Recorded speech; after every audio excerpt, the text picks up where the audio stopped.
Can- Okay, so hopefully you have your wonderful new teams, and I think you guys are going to be good friends by the end of the session. Okay, so now the next session is starting. So you will need to listen because you're going to use these tools. Okay, so when I started thinking about what to talk about, first I thought I'll just talk about ideation. I said, you guys need a little bit more than that. Okay, so I'm going to start with, please put on the slides, please. Little bit of introduction to design thinking. How many of you know what design thinking is? Anyone? Okay, so we have a couple of people who have heard about it. We're going to go through some important aspects of design thinking. Okay, so we can only have one person speaking in the class.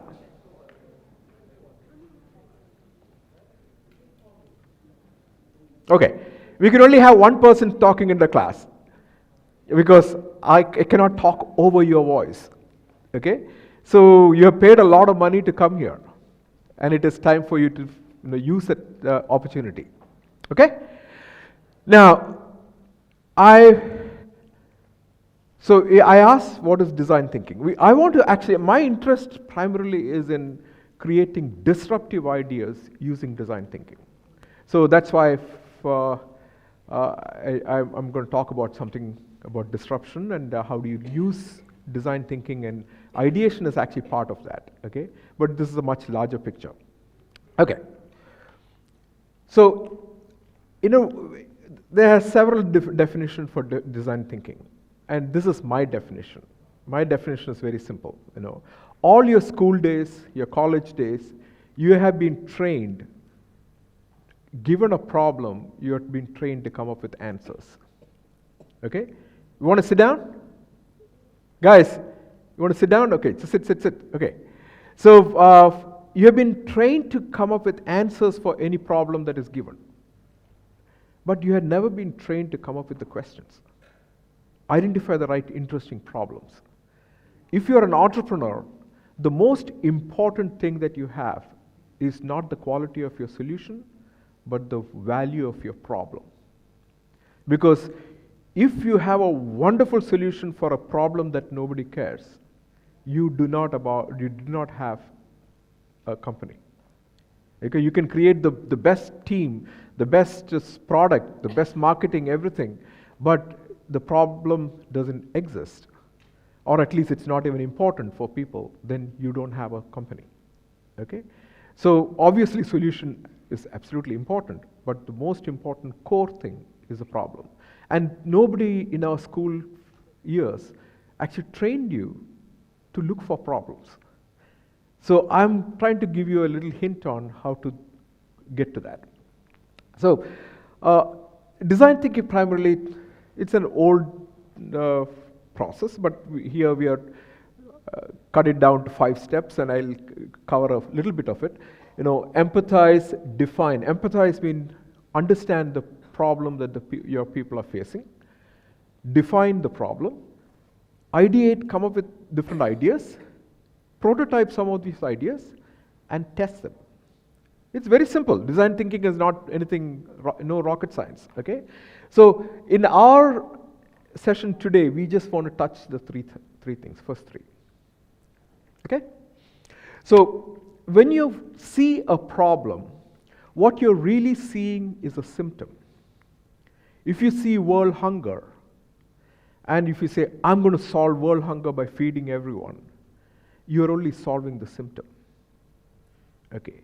So, because the moment you stop the solution, the problem goes back to where it was. So you cannot solve a symptom.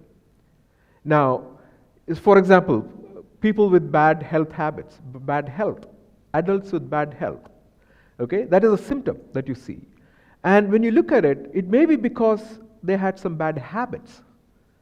No exercise, look at me, I'm a standing example of that, okay? And so are so many other people. So you have bad habits which cost you bad health. Okay, so those are the causes of the problem. When you look at causes of the problem, if you took one more step ahead, you realize that you could have changed the causes by changing something early on. So, for example, imagine if you could actually change the lifestyle of these kids, or how do you teach them things when they are kids, so that they grow up to be adults who have good healthy habits, so good health. And then comes if the need. So now, if I said that the world adults are in bad health, and you say that's because they have bad habit, and that's because they picked up these habits when they were kids, and I'm going to define the need. That is, need is what you solve. Problem is the end result. Okay? Solving the problem is the end result. But when you, as a designer, need is what you have to define so that you can solve that. So I say that we need to define the need as creating better healthy habits for children. So that becomes kids with healthy habits that create adults with better health. Okay? So understand where the problem and where the need is. These are two different things. Need is what the designer picks up and start to design around. Problem is what you see as the larger issue that you see. Okay, when you go through this problem solving process, you observe for certain things. From there you observe certain habits and behavior and such. From there you infer what is happening. You will actually go through an exercise. And then you define, this is the problem that we have, this is the need that you have to deal with. Then you ideate several ways of solving it. Then you pick one, and then create multiple prototypes and test them out and find, okay, this is a prototype that really works. This is a solution that works. So this process goes through flaring and focusing. That means when you observe, I can come up with different ways what the problem could be. Then you focus on one problem. Then you come up with different ideas and you come up with one solution. Okay? And you're going to go through this exercise. So let's talk about empathize. Why do you have to empathize? If I walk into a community, okay, or your customers of you meet with the customer and you really need to understand what the problem is. Why empathize? Because you need to understand how they live, what is their thinking, who are these people first, who have the problem. And mostly, their problem is not yours. You have never faced the problem. So you cannot come up and say, okay, this is your problem, I'm going to solve it for you. Because you don't know what their real problem is. You have to put yourself in their shoes. Okay? And you need to understand how they think and feel. So let's actually go through some exercise on this. So basically you have to immerse into their community, observe what they're doing, from there engage with them, interview, talk to them, and then come up with all your inferences. From inferences you come up with insights. This may be what is really happening. And then validate it before you go into the solution stage. Okay, I want to give you an exercise in observation. I see some of you still maybe looking at your phone or things like that. And I say, okay, this is what I'm observing. I see somebody looking at the phone. So I see people, I see the phone light up sometimes, and they're kind of scared to pick it up. So they're trying to look like this to see what the message is, or take it down and look at the message. I see all these things, and I see, let's look at what is happening. First, let's look at what am I observing. I see people doing all these things, okay, and that's a what part. How are they doing? I can see maybe anxiety in their face. Sometimes I see them smiling. Maybe they're getting a funny text from someone, okay, all that. And then we should actually understand why they're doing it. This is where you may have to take a leap of faith. You have observed things. From there, you need to come up with a story. Okay, so I do groceries at home. My wife says, okay, here's a list, go do the groceries. So I push my cart, go around picking up things, and that's a kind of a boring, but interesting thing, experience. But what I do is I look at people. I look at people, how do they behave? How do they interact? When they're going in groups, can you understand the chemistry between the people? Okay, oh my God, she likes him, but he doesn't like her, and I can see the looks. This is all in my head. These are not true story at all. But I am observing, and I'm trying to make stories between them. Okay, and this is just fun. But if you could do that over and over, you start to see what could be happening. If you walk into a group and I start talking to you, just by looking at all the things that are happening, I can see, okay, what could be the real story? So if you walk into a meeting and you see that before somebody says anything, she's just looking at the other person before, I know that, okay, she's looking for permission. She's looking for, so he may be her boss or something else. So I can actually look at all these things and understand what the lay of the land is. So we're going to do a very simple experiment here. So I'm going to show you a picture. Okay? This was actually downloaded from Google. So I have no idea who took this picture. I have no idea who they are. Okay. So I'd like you to tell me, what do you see in this picture? Just say what. Don't put any emotions. No. What do you see? Sorry? How do you know they're waiting? You don't know. What do you see? You don't know they're waiting yet. Okay. Girl is sitting there. Exactly. So what else? There's a man standing there. Okay. What else?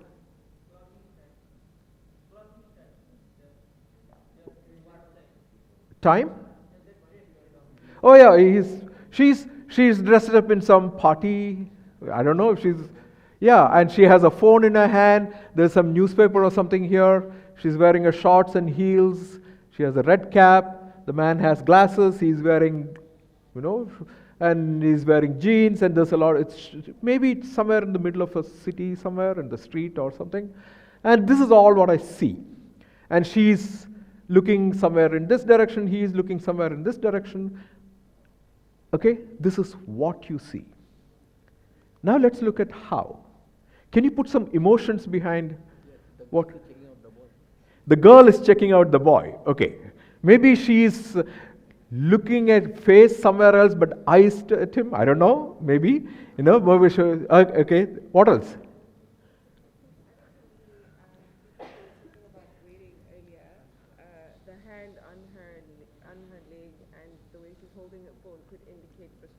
Okay, maybe she's frustrated because the way her hand position, her body language says she may be frustrated.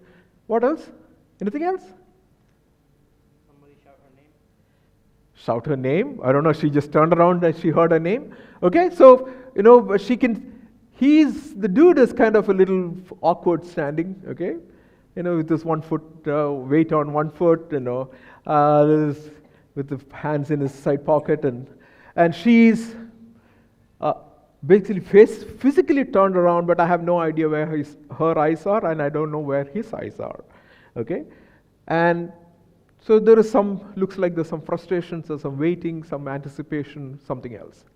Okay, now I want someone to tell me a story that ended up in this picture. This is the last scene of the story.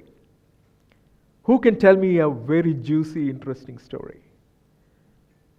Come on, guys. Yeah. Stand up and... do you have a mic for him? Okay, otherwise you just shout out. Okay. Make up a story. It should be interesting. There should be plot. There should be, tension. Hello? Yeah, so the story goes like she got a Tinder match and was waiting for her Tinder date, which never arrived. That's why she has her phone in her hand and checking out if she can call him, if she wants to call him or not. Then the dude in the back, he enters with his glasses and his dashing looks, and she gets distracted, and now she's checking out him instead of thinking of the date. Okay, good. It's a nice imagination. Okay, anyone else?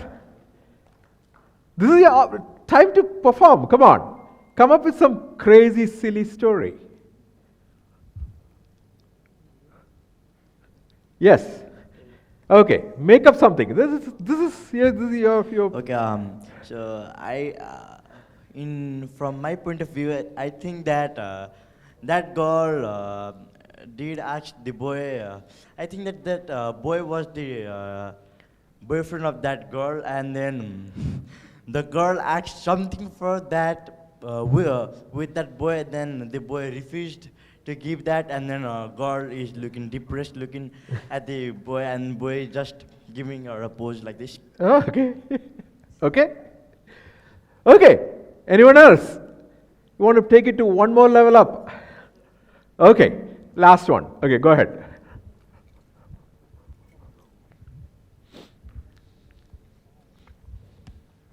I think that girl was waiting for some of her friends, maybe was sitting there, but then the people which are behind that guy, they're taking photos of a place which may be quite popular, and then because of the interest that they are showing to the place, that girl may be like interested in that and looking at that building rather than at that guy, because that guy is seeming to be very indifferent towards the girl. So it is very unlikely that these two people are these two people are related at all. They may not be related, but it is maybe that she's looking at the things that those two people behind are doing rather than at the boy. Very cool. All I did was to show a picture. Okay? From the picture, how do you infer what could be happening? Okay? How do you come up with insights about what the problem could be, what the tension could be? And then, once you find the problem, then now we can talk about validating the problem and coming up with solutions. Okay?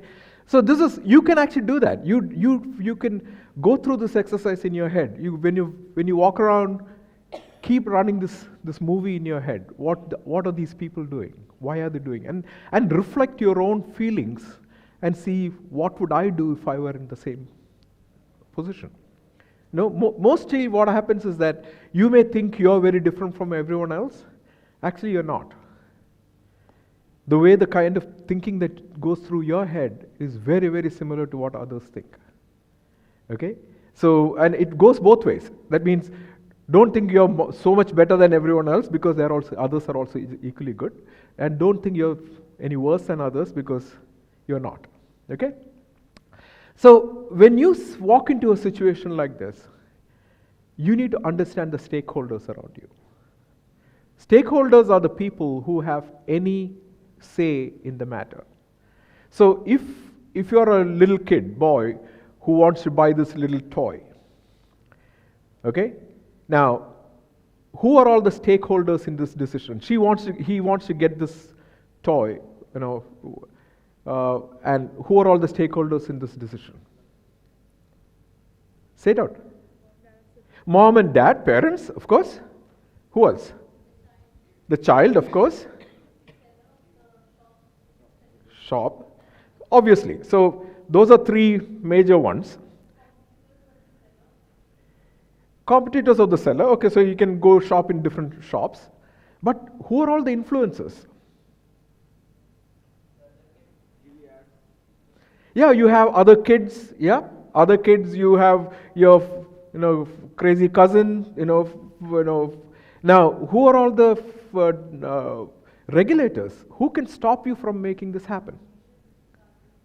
Guardians. You have your grandma saying, no, she cannot use that cell phone after 7 o'clock in the evening. Okay, or you can have your teacher saying, don't. So you have regulators, you have influencers, you have customers, you have beneficiaries, and you have several other people. Okay, but you need to understand all those things before you design your product or even define your problem. Otherwise, you design something and you create a company and you realize that there is a stakeholder that you did not realize, and he or she is going to shut you down. Okay? If you do not realize and so many products have died because they did not realize that there will be somebody who may stop you.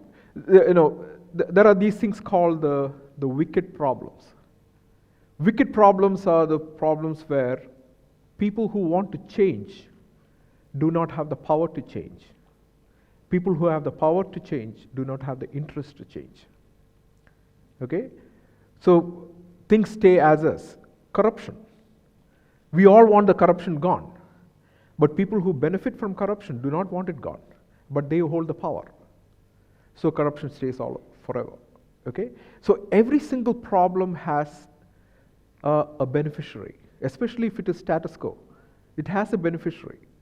And if you go try to solve the problem without addressing the beneficiary, he or she may have more power and may shut you down.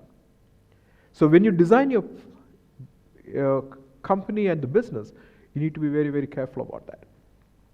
So every single customer, they all have different stakeholders, and they are all connected. They're not like isolated. They're all connected. So problems come in different ways. There are complex problems. Complex problems are like, mechanical things, engineered things. Heart surgery is a complex problem.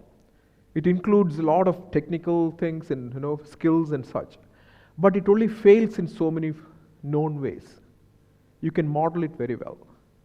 The moment you put human emotions into the problem, it becomes a complicated problem. Why?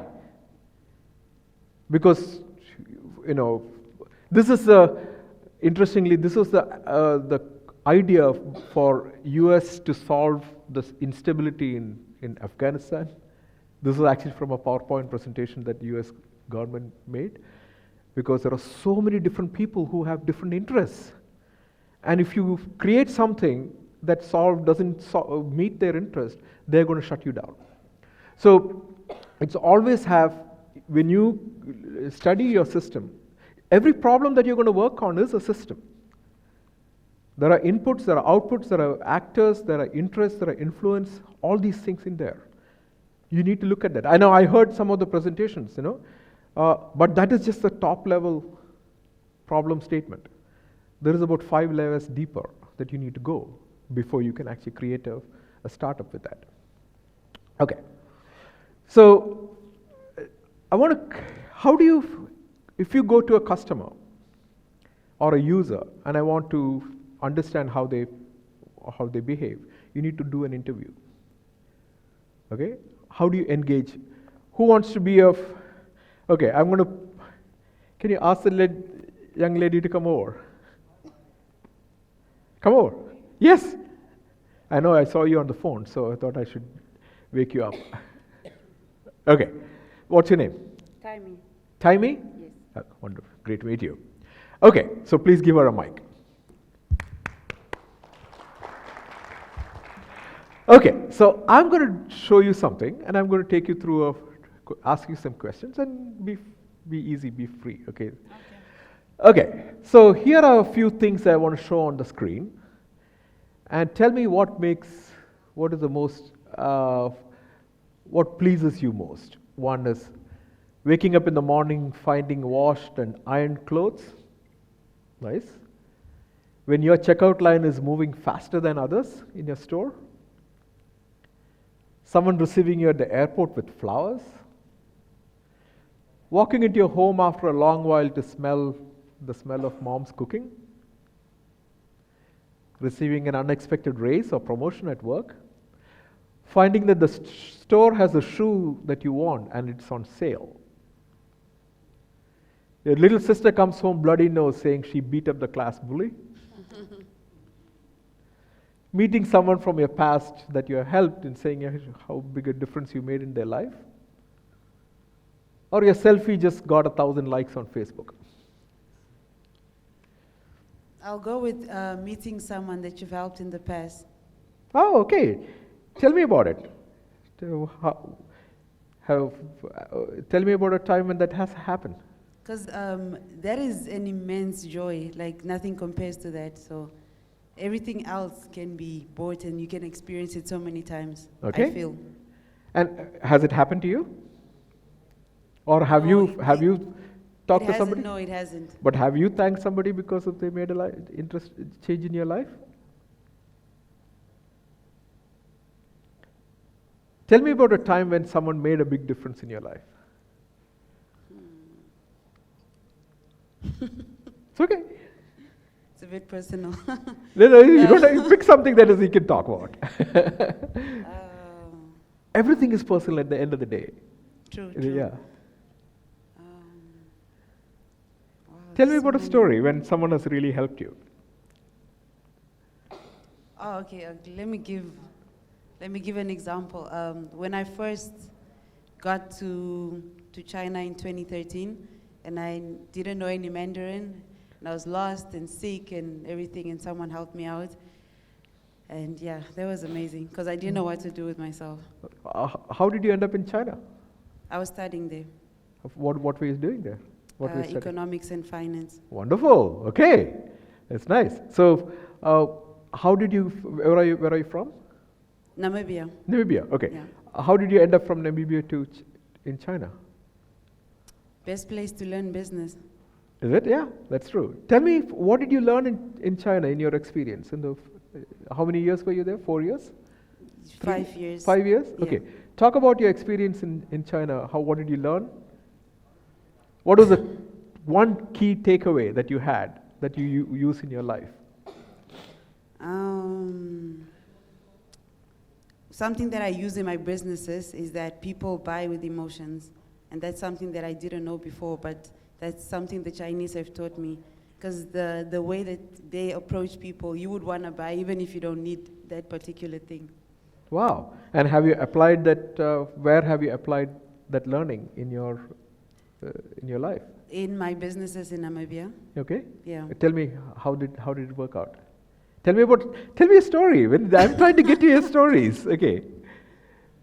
Well, I've basically changed the way I market my businesses now that I have in Namibia. Okay. And I also tell my employees to put more effort in what they're selling and believe in what they're selling, because most of the times, like again, people buy with emotions, so it has been working out. Culturally, is it compatible with a culture in Namibia? Yes. It is? It is Yes. compatible? Okay, so people could adopt it and use it. Yes. Okay. How easy is it for someone there to learn that and apply it? Tell me a time when someone how did they apply it in their business? Someone in Namibia? Oh, I wouldn't know. So your salespeople may have used that to sell something. People Okay. may have, but I wouldn't know. Oh, you wouldn't know. I understand. I could only speak on my... In your case, yeah, okay. yeah. Talk about your case. Well, when have you applied that? Yeah, I've told my employees the Oh, few ask them girls to that- use it. Okay, yeah, got it. Yeah, because So- I don't personally do it. So, you're a businesswoman. Yes. It looks like you're a very successful businesswoman. That's congratulations. Now, where do you want to be now that you've studied economics and you have world experience, you have business experience. Where do you want to be in the next 10 years? 10. I definitely want to own a multi-corporation, combining the different passions that I have. Wonderful. Yeah, because I believe there's one way to make money, but if you're not passionate about what you're doing, you're not going to be happy at the end of the day.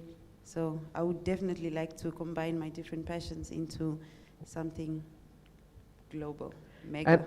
And what do you think is obstacle to getting there for you now? You have your large picture. This is where you want to be in the next 10 years. Mm-hmm. What is stopping you from getting there? I think before it was time, because I was still a student and I was not giving enough energy into my different ideas. I think now it's more more thing of exposure, because most of the things I want to do, I don't want them to be limited to Namibia or to Africa. I want Very good. Yeah. So for now, I think it's exposure. That's why I'm putting myself out there and trying to learn more. Wonderful. So stay here. I'd like to talk about a quick analysis of Timmy. What did you learn about her? In this, you know where the discussion went? I was just showing some things. And from there, the discussion went into personal, into her passion, into her ambition, all that, okay, in the last few minutes. What did you infer from her response? Anyway, anything. What all did you pick up from her discussion? Yeah.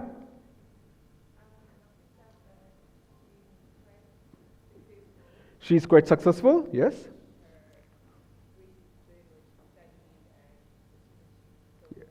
Yes. She is successful in where she studied and what she has achieved so far. What else did you observe? Yeah, speak out.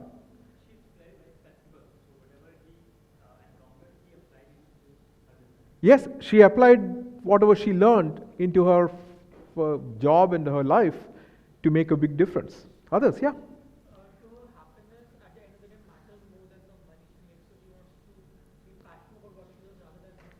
Yeah, great observation. Her happiness was more important than just the money. She feels that if your passion is not in it, you may not make the money at all to start with. Yeah? She is not money oriented, rather he wants to work with her passion. Okay, yeah. So passion was what is driving her. Yeah? Yeah, I think cross-border sales techniques work. Okay, cross-border sales. As a person, yeah. Okay. She could apply her learning in one place, in other places. Good. Last one.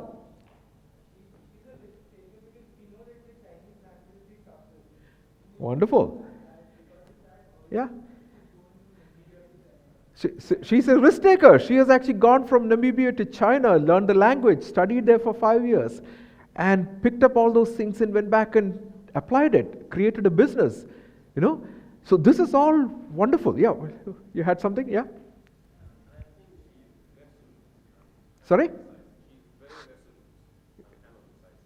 Very decisive and resolute. I can see that, yeah. She has a clear goal. Did you know all these things about yourself? So, in a very short discussion, we can learn a lot about a person. Okay? And when you can actually have this discussion, and it could be you would be traveling in a train, and there's a person sitting next to you, and you start talking.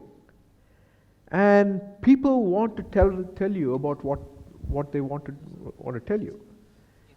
Most probably, we put our little blinkers and not make eye contact, so others don't have any way to tell you what they want to tell you.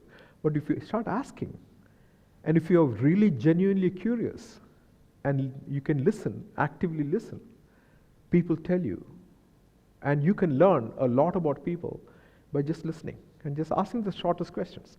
Thank you so much. Wonderful. Congratulations, by the way. Okay, so when you do an interview, here are some do's and don'ts. Keep asking why. Why does it happen? Tell me why. Have you seen these 3-year-olds keep asking, why does the sun set? Why? But similarly, when you ask more whys, they are getting to the bottom of their, they themselves may not have thought through. And you can actually get to the core of the problem by asking a few whys. Talk about stories, engage in stories, and in a conversation. Tell me about a time when that happened to you. How did you feel about when that happened? Okay, talk about stories. Look for non-verbal cues. Non-verbal cues, when internally when you have tension in talking about something, you can see the body contract. You can see them looking away, looking down. You can watch to see, okay, maybe this is not a topic that they want to talk about. Just by interacting, you can actually learn all these kind of things. So what not to do is don't be afraid of silence. When she stopped talking, don't just try to fill it in with your voice. Just stay silent. Let them think about it and come back. Don't rush someone. Don't suggest any ideas. Is it this way that you were thinking? That is not the way you should be asking. And don't ask binary questions. Your question is so long and the answer is yes. Okay, there's no fun in it. Okay, your question should be a why, shortest, and let them come back with the longer answers. Okay. So easy, engaging questions. The first part of the interview, if you noticed, I was talking about her life, things that she could tell me. Okay.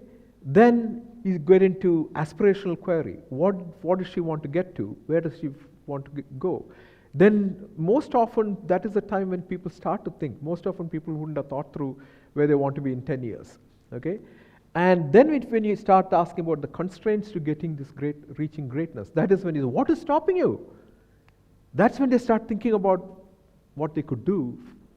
They can actually get to the core of the problem because they start telling you that. If you go out and talk to the shopkeeper, within about 10 minutes, you can understand the problems that he or she is facing and why that happens. Okay? And this is just through interaction and this kind of engagement. So most often, you may see the problem very clearly that the other person may not. Okay? So don't go around saying, okay, I have a solution for you. Okay, It's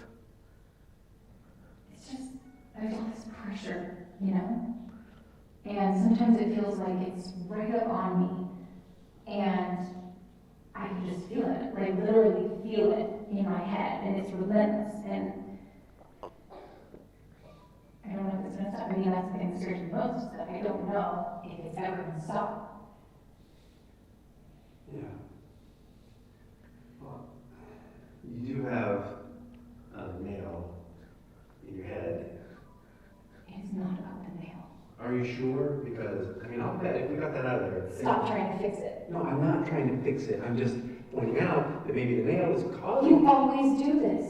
You always try to fix things when what I really need is for you to just listen. See, I don't think that is what you need. I think what you need is to get the nail. See, you're not listening now. Okay, fine. I will listen. Fine. It's just, sometimes it's like, there's this achy, I don't know what it is. And I'm not sleeping very well at all. And all the sweaters are snagged. All of them. That sounds really hard. It is. Thank you. Ow! Come on, if you would just Okay, so most often you may see problems so right in front of you.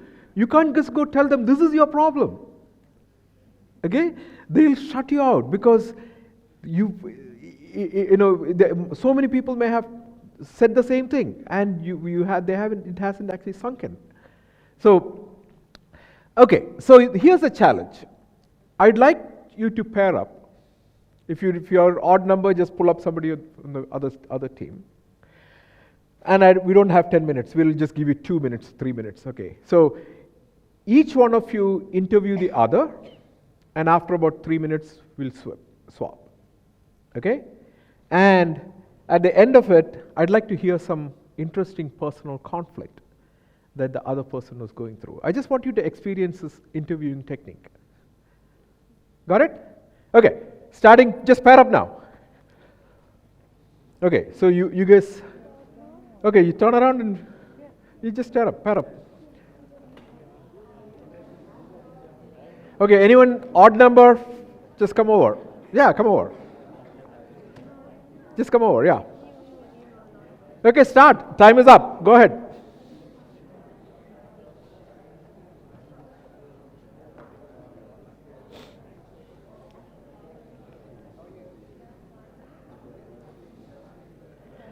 I want to hear you talking.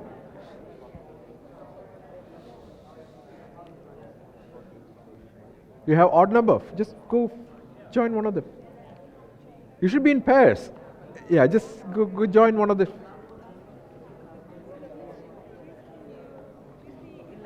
Okay. Okay, so the personal conflict doesn't mean it's just something. Okay, I have in my work, this is the issue. This is what I'm facing. Okay, something that is that you would not have known before. That's all, and bring it out through your interview. That's all.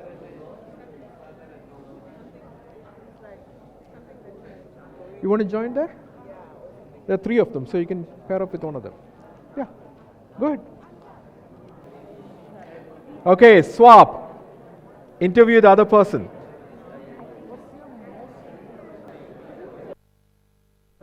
Okay, 30 seconds left. Okay. Okay.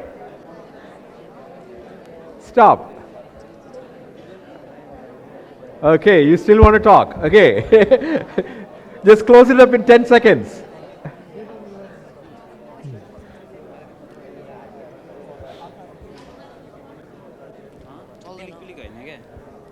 Okay, I'd like to hear some interesting observations. Okay, stop. I know you've been engaged, pretty well engaged. Okay. Okay. Guys, good. How was the engagement? I'd like to hear how was the engagement? Did you feel comfortable talking? Yeah? Okay.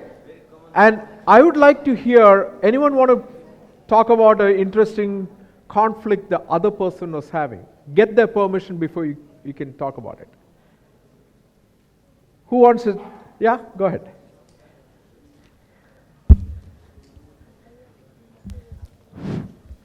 Actually, my friend had problems when dealing with people on social media, having discussions on politics. So whenever there used to be some political comments on social media, he used to have problem discussing with his friends. And one moment he found himself in conflict with one of his very close friends. So he ended up having a very heated conversation with him.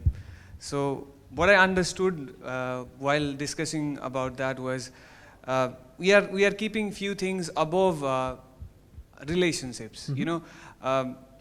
Winning an argument. Is it important to win an argument if you are losing that person for a lifetime?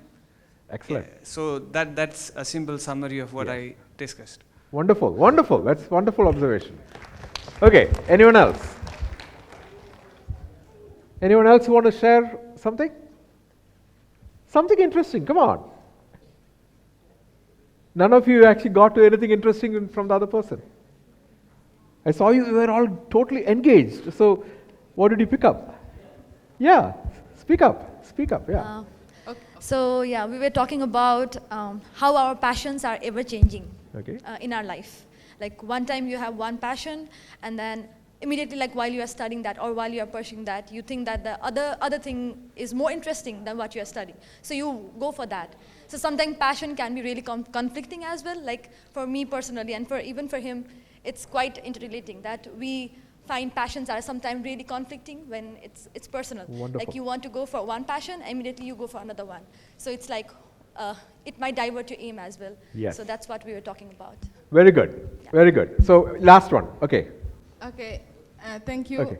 We had we have a little problem with the language. Okay. But what I got from our interaction is that my friend, he doesn't fear failure, because he told me that once he tried a business, he didn't succeed. He tried again in another sector or in another domain. He didn't succeed. But now he's here because he wants to acquire some skills, business skills, so that now he can move on in another domain, which is technology, which is, in another domain, so that he would like to succeed in business. So that's why he's here. Okay. So I think it is inspiring. Yeah, failure failure is not an obstacle. We need to come Absolutely. over. Yeah. You remember Winston Churchill, I think he said, success is not final and failure is not fatal. Okay, you may fail, but you'll always come back.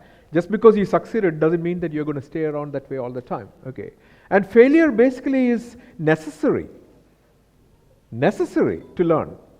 Okay, so now then comes, once you have engaged, you started understanding what others could be facing. Now comes the stage of definition of the problem or the need. Okay? So in the defining stage, you have to unpack and synthesize the observations. Okay, so if the observations finally what came up to us, we have changing passions. And that is actually diluting our concentration and our direction. Okay? Now, or you, as you talked about politics and discussing politics, or winning an argument is at the cost of losing a relationship. Okay? And how do you balance these two things? Okay? You know, my president is Trump. So now you know how I feel about it. Okay, so I have serious problems with even talking about him to anyone, because next thing is you need to define onto the need, focus on the need, and identify the driving forces. So for example, in this case, we said passion changes, so does your direction.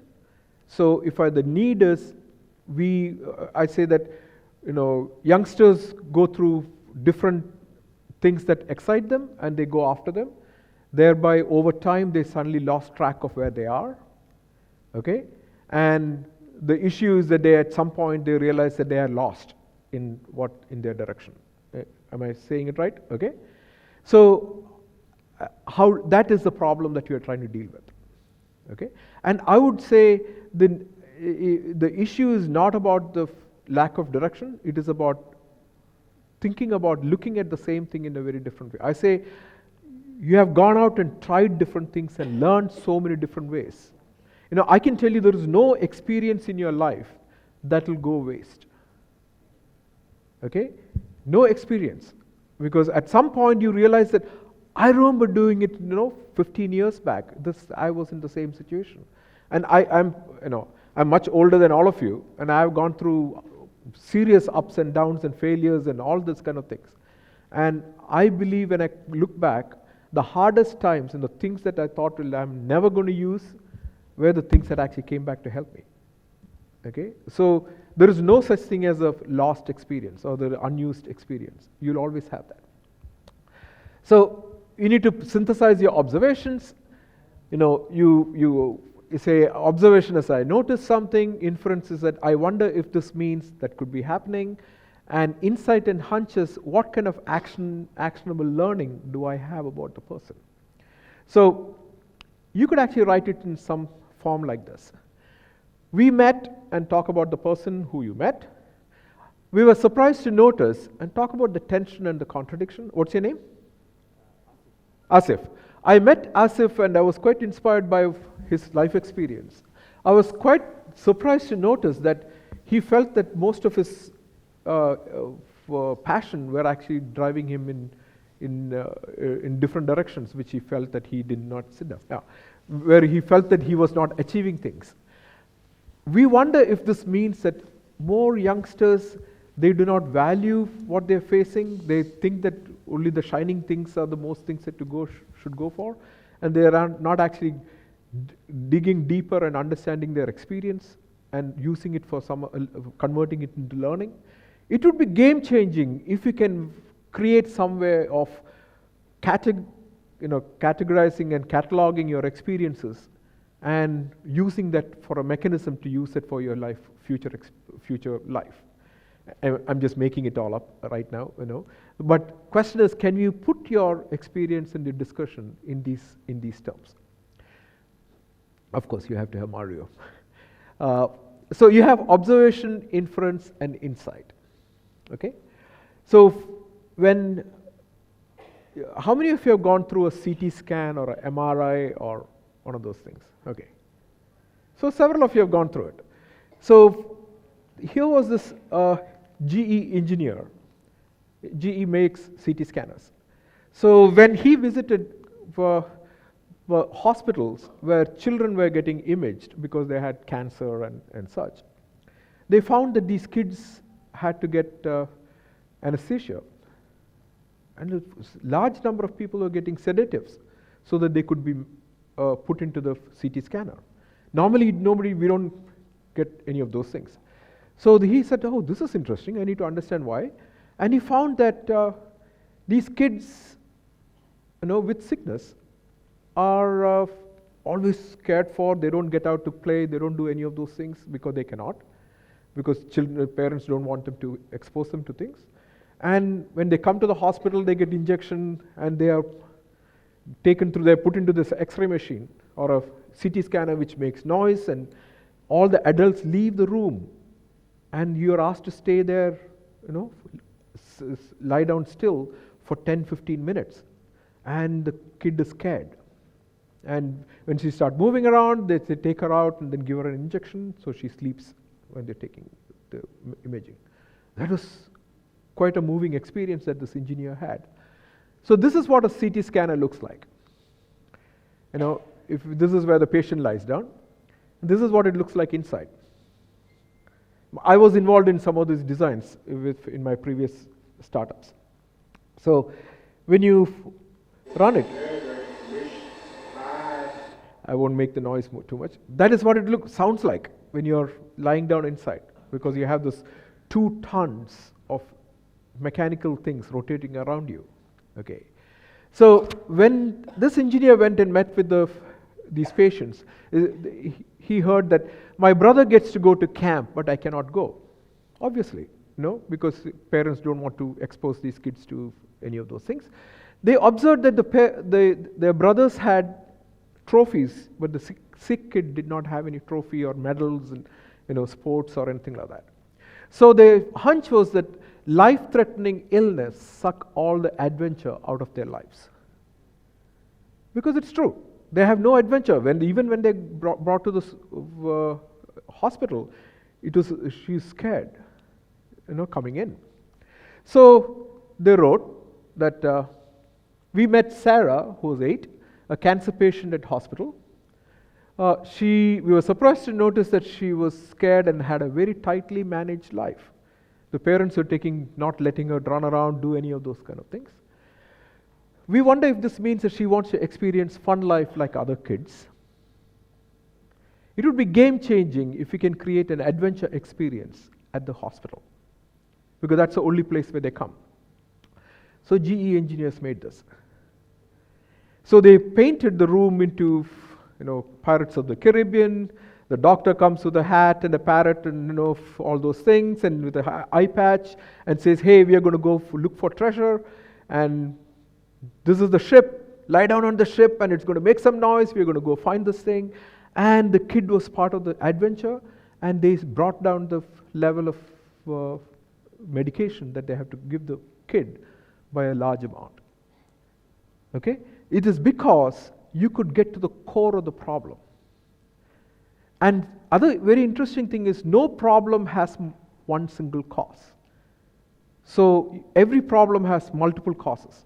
So you can't fix all the causes at the same time anyway. So if you fix one, you may make about 10% change, 20% change. That is fine. Okay? So next comes the iteration of ideation. So I will go through a whole little bit of hands-on experience on ideation. So here's the ideation exercise. So you have teams. Okay? I'm going to give you a problem, and I'm going to give you 2 minutes. I'd like you to discuss, and you can go back to your old teams now. Okay. So the problem I'm giving you is how to keep children from poor communities in school. Okay? Lots of kids drop out from school because of several reasons, and that changes their education level, that changes their employability, drive them into poverty, life experience, everything changes because of that education. So 6 things that keep kids from school. One is lack of transportation. They don't have buses going to school. Okay. Cost of school, they can't afford. Gender inequality. So parents tend to send boys to school and ask girls to stay home. Cultural differences. Child labor. They send these kids to go work in factories or farms because that is a family farm and that's the only extra hand you have. Child marriage. And conflict. If there's a war or something going on, these kids can't go to school because it's not safe to walk around outside. So these are all the problems they found which is causing this issue. So what I want you to do in 2 minutes, discuss and come back with one idea that you can talk about, you can present after this. Okay? As a team, I'll give you 2 minutes starting now. Idea, I'll get about a couple of teams. Okay, where's the mic? Yeah. Upon all your 6 things that you've shown us, we felt that maybe for a child to be educated, we need to actually educate the parents themselves first. So this is the problem when most of the time in my country, in like Bangladesh, we find that maybe there's a child whose dad's has a business or something, like a tea stall. They would say, okay, I'd rather you work there, your dad didn't have to work or study, why do you have to? Okay, so what you're saying is parents themselves are not educated, Yeah. so they tend to not value education for their children. Yeah, because they don't compute that the risk of No, I not understand. sending their child could Good, be I so got big. it. So next one. I'll just take one more answer from someone and then we'll move on. We don't have too much time. Okay. Okay, this time I'll catch you. Okay. Yeah. So moving schools can be one thing that can help sort 2 or 3 problems. Like if there is a conflict and he cannot go children cannot go to school, then moving school can come to them. So bring the school to the kids. Yeah. Okay. Next. So you had. So in my country, in a country like India, in poor communities, there's a lot of problem that they want a meal to eat. So they introduced midday meals in schools for children. Good. And what eventually happened was that the net attendance ratio jumped really. Okay. So bringing food to school so that they attract students, so that they actually stay, retention increases and such. And Wonderful. another solution was child labor. So like in farms, children work in order to earn a living for their family. Instead, if you could provide some meaningful employment to the members of the family in the school as well, as a peon, or maybe as a worker, then they would be less concerned about a fixed income and the children would be allowed to attend the school. Good. So one thing I noticed is that you see the same set of people standing up every time. Okay? In your life, you don't get too many opportunities to stand up and pitch or present your ideas. And if you sit down and say, I'm not worthy, okay, this is a problem that you're going to carry right through your life. And it's very, very difficult to break out of it. You have to break out of it now. Okay? And you're all looking down, okay, don't make eye contact, please, okay, let me not look at it, let me be on the phone, or something like that. Or worse, you don't have the confidence to stand up and talk, and that is not good. Because you're going to be measured by what you say, even if it is not your idea. If you are the one who's presenting it, that is, world thinks of you as the one who has come up with it. Okay? So that means the flip side is that you may have the best idea, and if you're too shy to even speak up, someone else does it, and they take all the sunshine. So you absolutely need to stand up and talk, because this is a very closed, protected crowd. Nobody is going to yell and scream at you. You're all,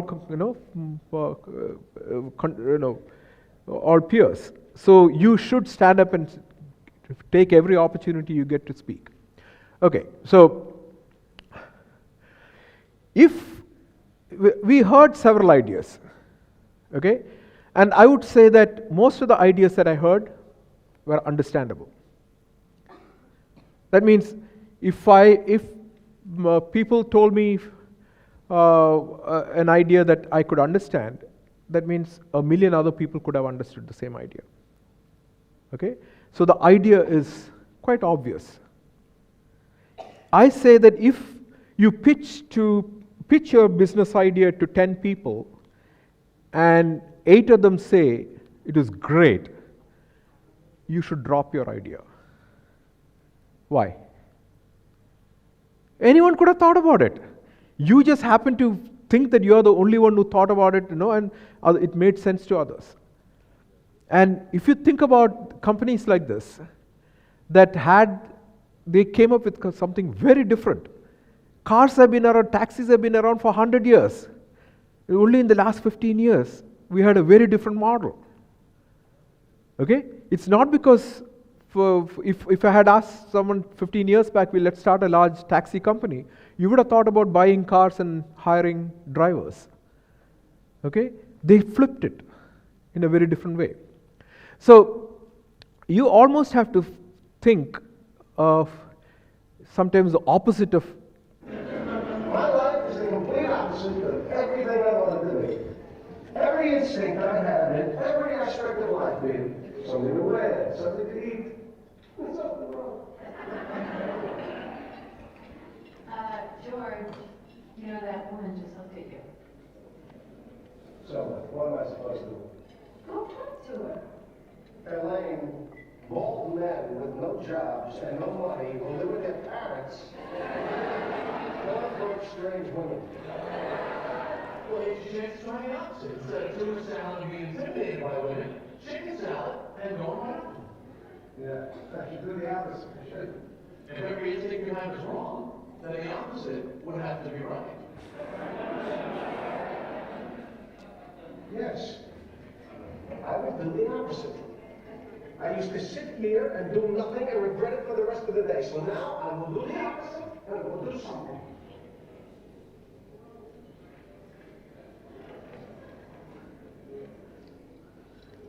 Excuse me, I couldn't help but notice that you were looking in my direction. Oh, yes, I was. You just ordered the same exact lunch as me. My name is George. I'm unemployed and I live with my parents. Hi, Victoria.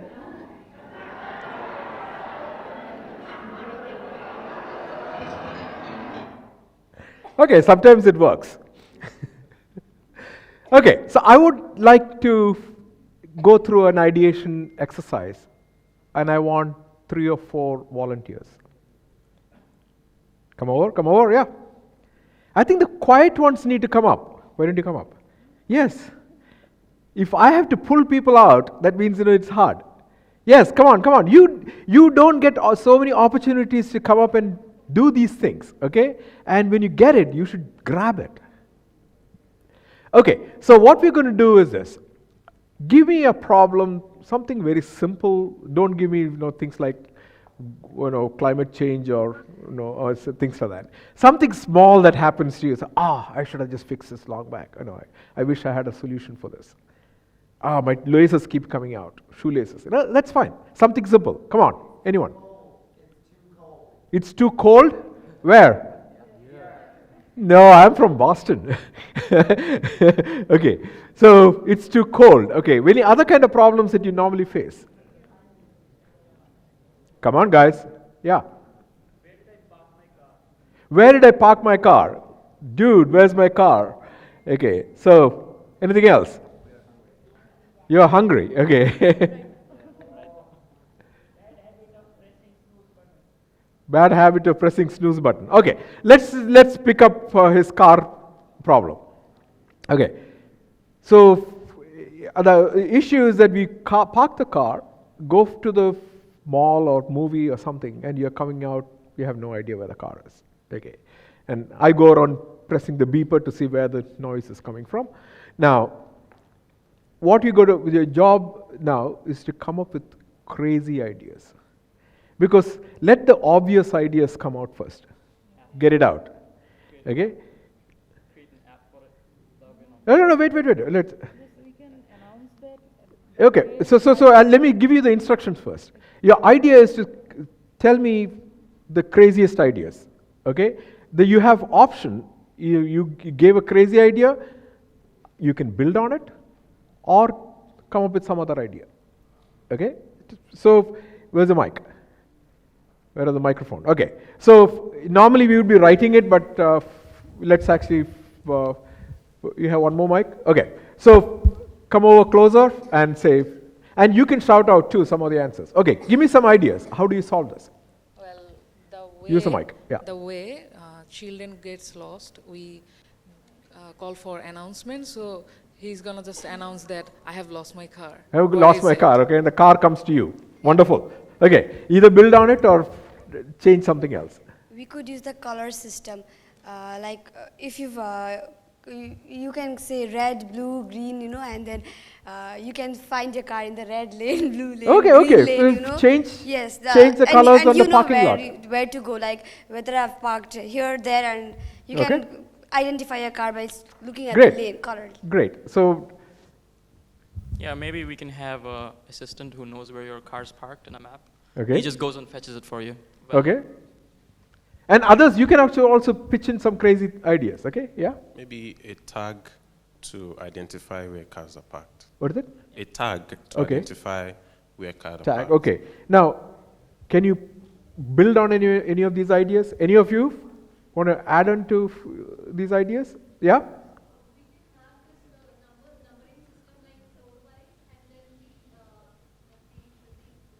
The pillars. Okay, good. So you can put the boards there, and so you can go by that.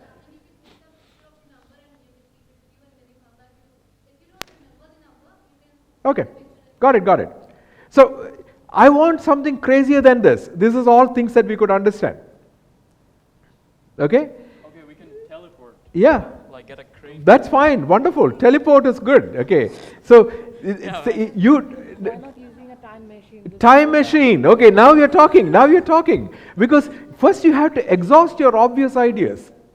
Obvious ideas we could all understand. Now you need to start going for the crazy zone. Okay, that's where the real fun is. Because you could say that, Superman is going to come and bring my car or take it away or whatever. Someday you can replace it with a drone. But if you didn't have the crazy idea, you would not even have a way to, interpolate it. Yeah. Make a compressible car, okay, and put it in your pocket and walk away and come back and blow it up and drive away. Good, let's see. Go ahead. Yeah.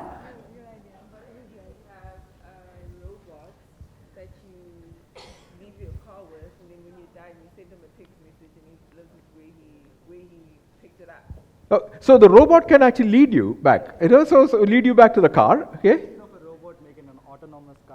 The car can come and pick you up. Basically, it can work for anything, not just cars, where if you misplace something, there's a device which can just tell you where it is. Okay. So, no? Individual car. Invisible car. Okay. You'll never get lost. So, okay. Thank you so much. Okay. So, go ahead. So, your job was to come up with ideas that you build. You hear an idea, you build on an idea. Okay? So when you do the ideation, here are the rules of ideation. One is defer judgment. Don't say, that's not going to work, because you have no idea. You don't know, because we all think within our experience box. If I ask you to come up with an idea, you would come back with an idea. We all have very similar ideas because we all have very similar box of experience. Okay? And that's why we could even understand each other's ideas. Think outside that. When you start thinking outside, you say, no, that's not going to work, because it's well outside your box. Encourage wild ideas. Ask them to come with the craziest thing. You put out the craziest ideas out there. You can always figure out what you do with it later. Build on others' ideas. Have one conversation at a time when you do this. Stay focused on the topic. I know you're hungry, so suddenly don't start talking about what's for dinner. Okay? Be visual, draw pictures, because when you draw pictures, it's so much easier for others to see. Otherwise, you may have to write 2-3 sentences, which explains what it is. Okay? So go for quantity. Have as many ideas as possible. So the hard part is when you hear one idea, how do you take it to the next idea? Okay? This is always because we all start thinking in our own little idea stream. We all have different streams. Now, question is, how do I build on your ideas and connect with somebody else's ideas and start to make a tangle or a mesh of ideas? So, my professor, Ramesh Raskar, is at the Media Lab. He used to have this concept called a idea hexagon. Idea hexagon basically is, if you have an idea X, it could be a new concept, a product that you saw, an algorithm, it's a new design, whatever else. Even it could be a music riff or whatever that you just heard. How do you take it to the next idea? What is the next X? Okay? So he had 6 different ways of thinking to get to the next one. So first one was that take it to the next dimension. So long back, we were sharing text. This is maybe when you were little kids. At that time, we didn't have iPhones and such. So we were sharing text. Someone said, hey, let's actually share audio. There was a company called Napster which started popularized MP3s and sharing videos and audio. Then somebody started a company called Snapfish. They started sharing pictures. They got sold for about $250 million. And another company started, they said, let's share video. They got sold for $1.5 billion. Do you know who it is? Sharing video. YouTube. Okay, Google bought them for $1.5 billion. So all they did was to take the same idea from text to audio to video, image to video. So you could actually scale it in size or speed or horizontally in different markets and such. So here is the business model of Uber, Tinder, Birchbox, and Airbnb applied to so many different things, dogs and food and weed and laundry and all kinds of things. All they have done is taken the same model and applied it at a different level. So strategy number 2 is to connect 2 dissimilar ideas. When they originally came up with this idea of having a boarding pass on your phone, I was not comfortable because I thought boarding pass has to be a little piece of paper that the airline gives you. But you always carry your phone with you. So somebody created this, they created the system. Every single airport in the world has it now. It's a fairly large company. They just connected 2 dissimilar ideas. So NASA, when they brought in this software to take an image of the Earth and identify Earth formation, rock formation and water underneath, someone said, why not use it for mammography to look for breast cancer? Okay, same software, same idea, connected 2 different things. So here is 2 different things that you see. A pencil sharpener and a tea strainer. I'd like you to abstract the idea. So right through ideation, if you only see pencil sharpener and a tea strainer, you have lost the whole point. Idea is just anything that you see, zoom out, abstract it. What does a pencil sharpener do in abstract form? It cuts something, it sharpens something, it breaks something, whatever. It's a machine that works on something materially. What does a tea strainer do? It separates. Okay, separates things by size or whatever. Now, these are the abstract ideas of these 2 things. Combine these 2 ideas and come up with a product that does something else. Anyone?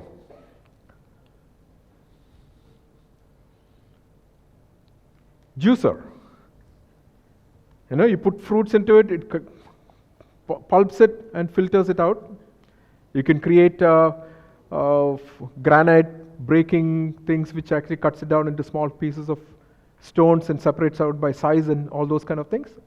So next idea is to take an idea and do the exact opposite, like what George was talking about. So the 1968 Olympic Games proved to be a turning point in the history of the high jump event. Into the Mexico City Olympic Arena came not only a new name to the sport, but a new approach, which was to revolutionize the high That's right. Dick Fosbury from the United States demonstrated a new style of high jump, which some considered strange and awkward. It was a jump he had devised in previous years, and one which unsettled his opponents. While the crowd first saw him as a novelty, his continued success at clearing the ever-increasing height soon made it apparent he was a serious contender. Valentin Gavrikov from the Soviet Union failed at his attempt of 2.22 meters, while Fosbury and his US teammate Edwin Carruthers cleared their way to a jump-off. The bar set at 2.24. Carruthers failed, and Fosbury took his new style of high jump over the bar and into the history books. Fosbury had won his gold. Within a few years, the Fosbury clock had become the standard method of jumping in this great Olympic sport. So before that, people were jumping forward. They took the whole body over the bar. The center of gravity of the body is somewhere here. Okay? So there's another foot of height that they could have cleared. But when you jump this way, your center of gravity actually is below the bar because you're wrapping over the bar. And actually, this is at the museum of Olympic Museum. I was standing with the umbrella of, and the height is 2.45. So it's about somebody jumped over height like something like this. It could be jumping over a wall without touching it. That's a record right now. Okay. So doing the opposite. If ideas, what does a potato peeler do? Abstract it. Say it out. Sorry? No. What does a potato peeler do? What does it do? It takes out the outside so you can get to the inside. That's abstract words. Okay. How do you find the opposite of that? Have you seen this? They drill a hole on watermelon and kind of beat up the things inside and put a straw. So you're actually going to the inside without touching the outside.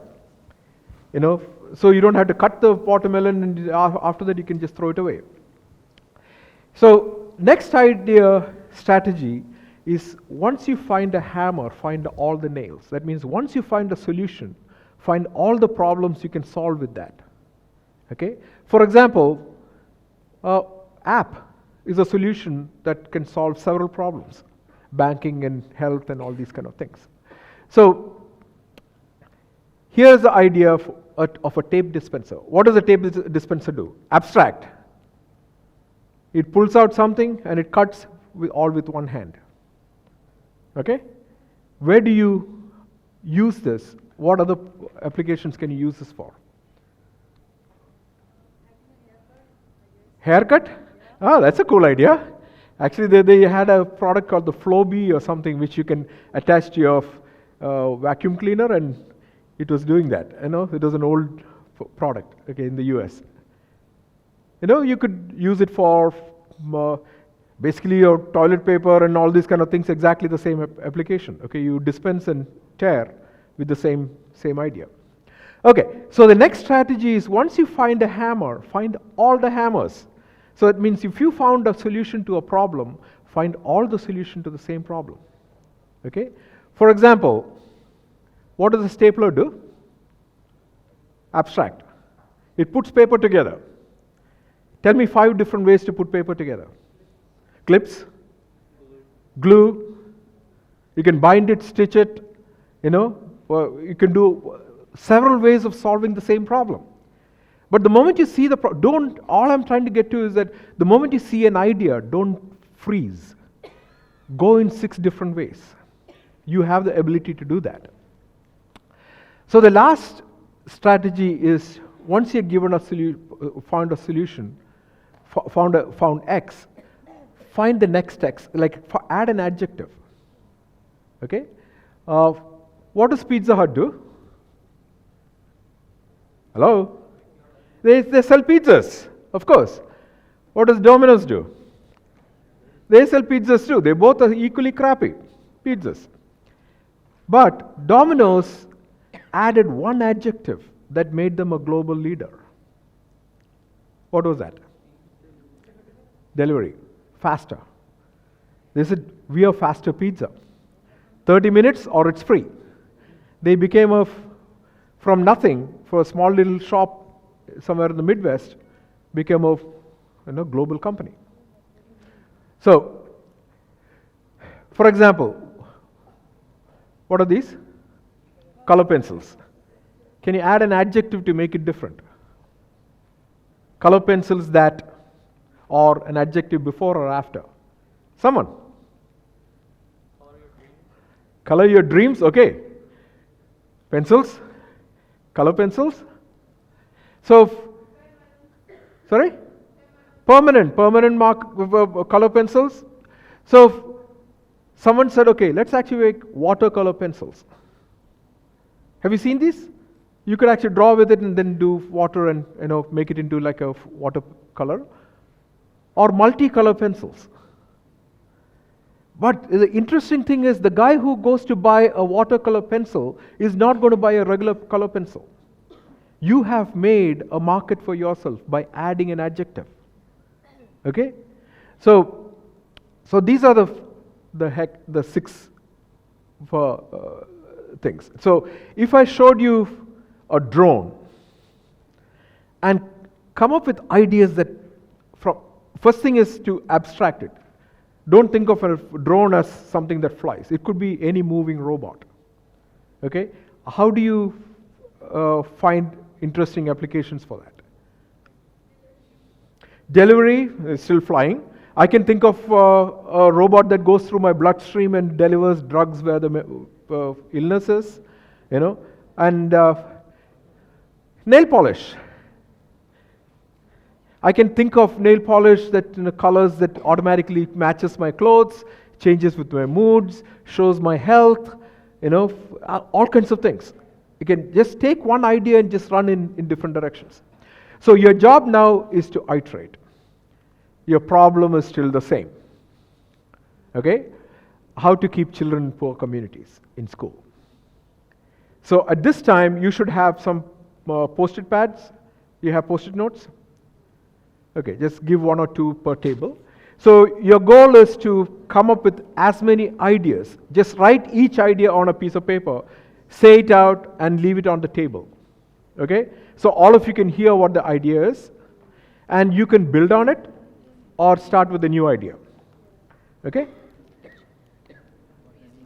I know. So you have a minute and a half to come up with as many ideas on the table as possible.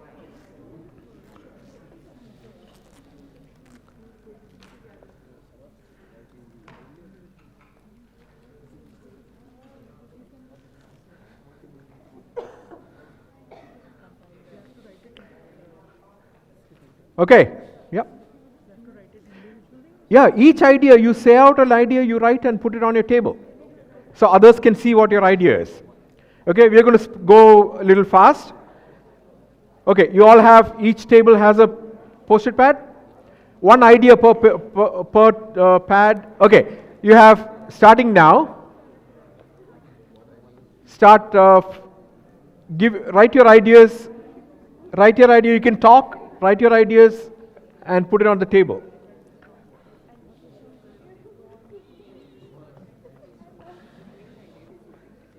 If I see the number of post-it pads on the table, that means those are the number of ideas you had. Okay?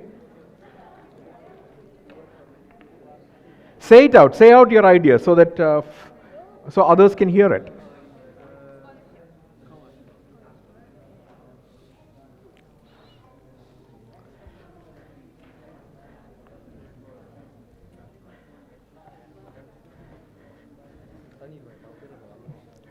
Go for crazy ideas.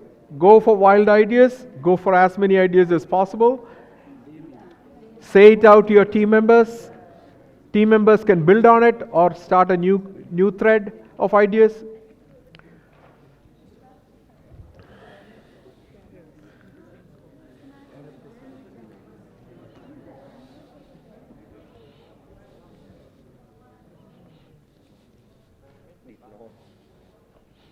Are you with the team?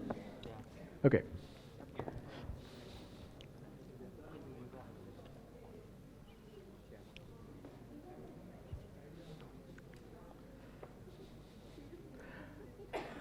Okay, so I'm going to add a constraint. How many ideas, who has more than 5 ideas on the table? Okay, that's good. You have more than 5 ideas? Okay, so here's some more than 5 ideas. There's one, okay. Now, most of the time when, okay, just hold on. Most of the time when you think about your ideas, you start to edit your ideas before you even say it out. And one of the factors that you edit is to say, is it cheap? Can people buy it? Okay, is it affordable? That is an unnecessary filter that you put on in your thought process.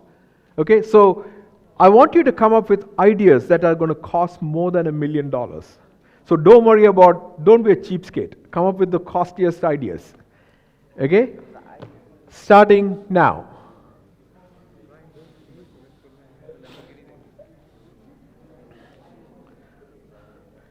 Really, really expensive ideas.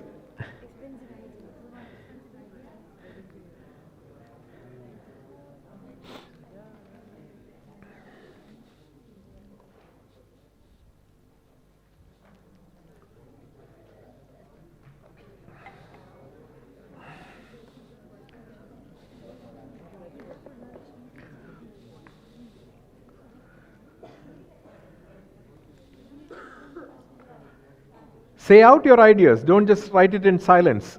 Give it to others so that they can add to it, make it crazier, make it funnier. It has to be really funny. Ideas need to be silly.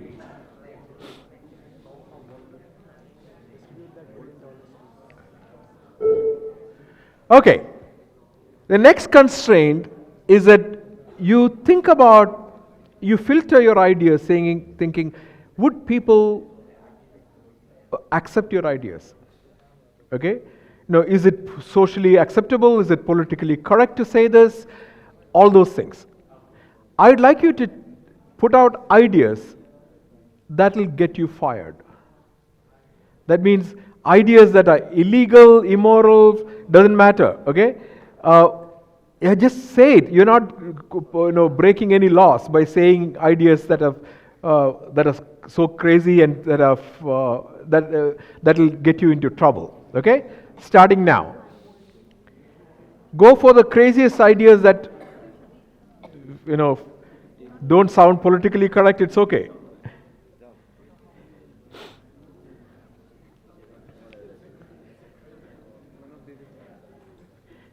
This is where you can kill people and all that, okay?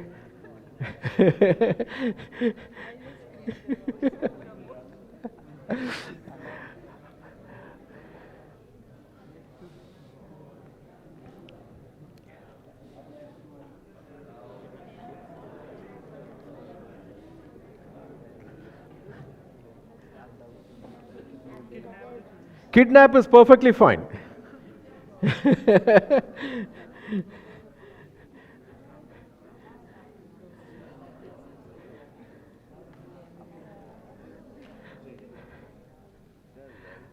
Okay. Okay, now who has more than 10 ideas on the table? Oh, there I see tons. Woo! Wonderful, wonderful. So, okay, there are some teams with more than 10 ideas. So now the next constraint is that, 30 years back, if somebody told you that I could take a piece of glass out of my pocket and talk to anyone in the world, you would say I must be smoking something. Okay? And that's because you thought that was magic. But it was only technology that hasn't actually caught up yet. Okay? Today, you are not fascinated by a cell phone. But 30 years back, your parents' life, you showed them that was like the big magical thing. Okay? So, what you want to talk about is come up with ideas that may not be possible today because of technology, so call it magic. Magic, let there be magic or fantasy in your ideas. Okay? Starting now. Go ahead. I know I'm pushing your mind in directions that it normally doesn't go, but you need to be flexible in your thinking. And shoelace, sky, the guy would be resting or dead, I don't know. So from there you can start talking about, ocean, you can talk about the journey, you can talk about walking, you can talk about the clothing, see any of those ideas connect to the problem that you're dealing with. It doesn't give you any new idea, okay? Can you walk to the school or, whatever else, bring back the dead, okay, or who knows. So I'm just going to show you some random pictures, one after the other. Here you see voyage, you see ocean, again, wind, going to new places, new countries. How does it connect back to education of the kids, okay? You talk about art, expression, poetry. Can you teach education through, can you teach through all those kind of tools? But anything that you see, how do you abstract, pick up different points and connect to the problem that you're trying to deal with? Again, you have voyage, you have buoyancy, you have fruits, vegetables, you have farming, you have, how do you use those kind of concepts in education? Your problem is still the same, but all I'm giving you is all kinds of stimuli to make you think in different directions. Okay, so you pick out of all these ideas that you have on the table, pick one idea that is quick to implement. Today, you should be able to do that. Second is pick another idea that's a breakthrough concept, but you don't have the technology or anything to do it today. It doesn't matter. Okay? Pick one quick idea that you have everything you can actually, by changing a policy or something, you could actually make it happen. Second is come up with a breakthrough idea that may not be feasible today, but it doesn't really matter. So each team pick one quick and one breakthrough. I'll give you 1 minute and we should be wrapping up very soon.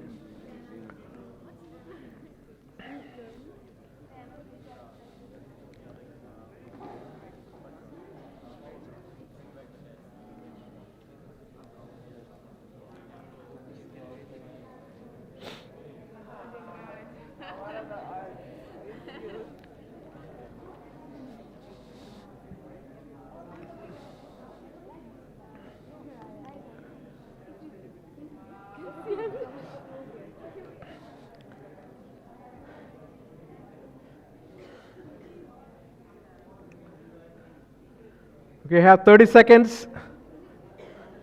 Pick one each. Pick one quick and one breakthrough.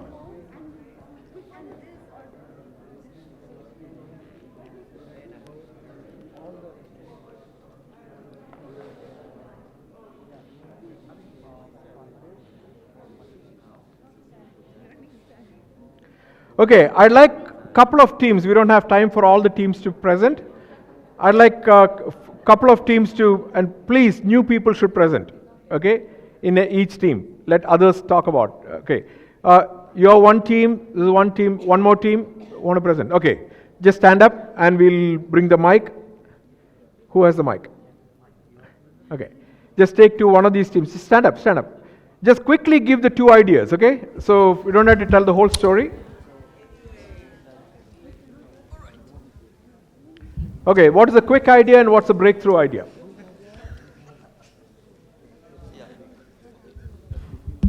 So one quick idea can be that giving monetary incentives to parents if they bring their children having a high attendance, we can give monetary incentives. A breakthrough idea, however, can be is that since there's a reluctance by parents to send their children to school because they are studying something they think that they are not interested to educate their child in, we can educate the children in activities their parents are interested in. Wonderful. So activities such as farming, they can learn farming, they can know about innovations that can come in farming. So probably in future, if they want to do research on agriculture, it might be helpful to them. And wonderful. Got it. Okay, next team. Somebody else pitch. Come on, I've heard you both multiple times. She has been very silent. Right. Yeah, you are part of the team. You have to speak up. We can establish scholarships, and for the future perspective, we can have the completely automated education. Sorry? Completely, yep. Robots can teach us. Oh, okay. So that's the completely automated education. Automated education. Okay, wonderful. So where's the other team? Okay, where's the third team that you guys did? Okay, go ahead. Mandatory from the government. This is the quick idea. Okay. So the government will say that if you don't put your children in school, you'll be put in jail. Okay, Like punishing. That's actually a wonderful incentive. Okay, okay. And the breakthrough idea is that using AI for little children so that they get attracted to school, and also parents. Very cool. Okay, so we had some ideas kind of outside of the boundary. Anyone else who's dying to give your idea? Okay, give the mic there. This is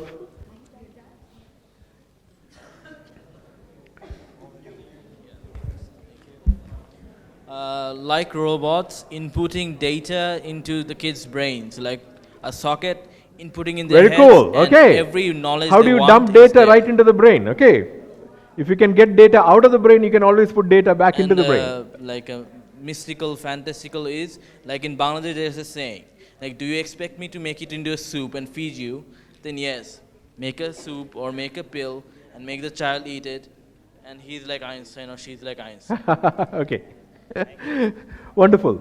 Okay, so Okay, sorry. what happened? We just the last. Oh, okay. So, yeah. So we are just closing now, and no.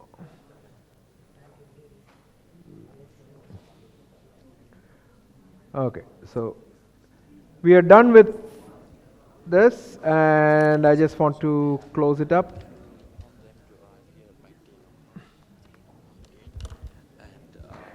Okay, so you guys did the prototyping. I saw all the spaghetti challenge already there. Who had the tallest? How? 65 centimeters. Okay. Okay. So when they did this experiment in Stanford, they actually did this experiment several times. I don't know if you saw these slides. They saw this? 10. Okay. So they found that on average, school kids did better than MBAs. Okay? And the reason primarily is that MBAs were students just thought and did it once and it broke down. Kids did something and it broke down, they reinforced it, made it taller, then it broke down again. They just kept doing it multiple times. What the takeaway is that make mistakes early on. Don't think that everything is going to come together and work in the first shot at the end of the day. Do it incrementally. Things fail, fix it, learn from it, and go ahead with it, okay? And the last part is in testing. I won't go through testing. Okay. Any questions? I know we ran out of time. So if you have questions, you can catch me after, during dinner or after. I'll be gone by tomorrow afternoon, or you can catch me anytime before that. Okay? Wonderful. So I have my email address there, so if you need to contact me for something, go ahead.